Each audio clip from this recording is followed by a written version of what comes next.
Okay, here we have the TopEnd Accelerator. It is more of the entry-level adventure into hand cycling. It is roughly the same transfer height as a wheelchair, so it makes the transferring for somebody doing self-transfer or aided transfer relatively easy and safe.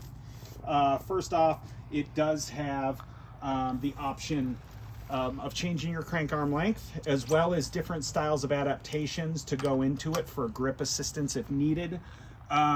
This bike specifically has a schlump or a mountain drive, which is a planetary gear allowing you to change gears just within the bottom bracket hub to then also have the internal gears based on the wheel to allow for easier pushing off from wherever they're based out of when they begin pedaling.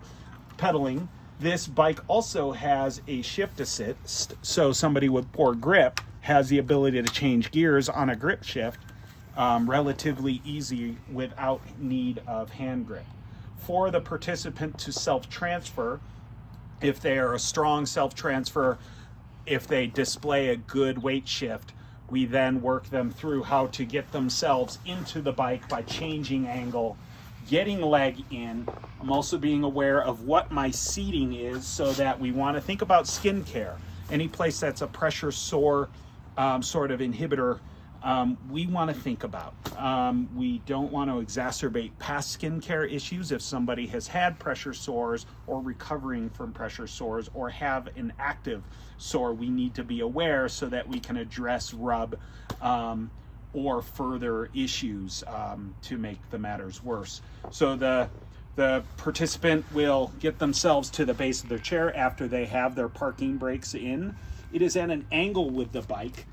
Their leg is already over, so now it's just a matter of getting over, pelvic shift, always reminding them to keep their head down during the shift, then placing their legs onto the plates, using the wheel to get themselves in place for skin care and positioning. And then for the ride, we will say I am acting as if I am a lower spinal cord injury and able to just kind of introduce to hand cycling. This is a great way to really kind of understand how are the mechanics, the mobility between chair and bike, and then safety. Are they aware of safety and the necessary mechanics to make the bike operate? The bike, the accelerator, this is again made by TopEnd, has a lever on the side to change the seating slide so that it can change now my reach distance. When I am thinking about reach and pedaling, I am thinking of it much like a regular bike. I want a few degrees of bend because we don't want to see somebody starting to rock to achieve kind of maximum extension. But then on the flexion, we don't want them rocking back. Number one, it's inefficient, and it's also potential a risk if they have recent cervical issues for potential whiplash if they're a high injury from just going back and forth. So with adjusting the seat, that allows me to better position so that my reach is good.